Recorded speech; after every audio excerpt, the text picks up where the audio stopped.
বন্ধুরা, তোমরা কেমন আছো? দেখো, আমিও ভালো আছি। তোমরা নিশ্চয়ই ভালো আছো।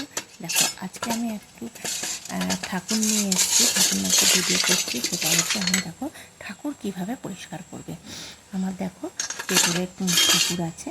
তোমাদের বাড়িতে যাদের বাড়িতে পেতলের ঠাকুর আছে তারা এটা ভিডিওটা তোমরা দেখে শিখে নিতে পারো।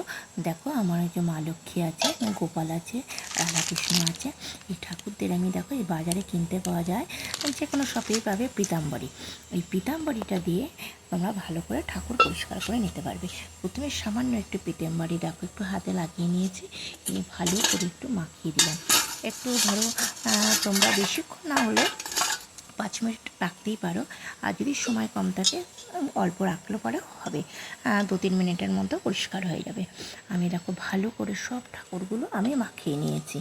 মাখিয়ে নেওয়ার পরে তারপরে আমি একটু রেখে দিয়েছি। দেখি একটু অনেক দিনের একটু ময়লা, আর আমি এটা সম্ভবত ঠাকুর আমি বেশিরভাগ 2 সপ্তাহ অন্তর অন্তর আমি পরিষ্কার করি।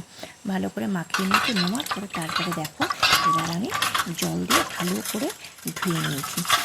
কতটা চকচক করছে একদম। দেখো একদম যেটা ময়লা টয়লা ছিল সেটা একদম পরিষ্কার হয়ে গেছে।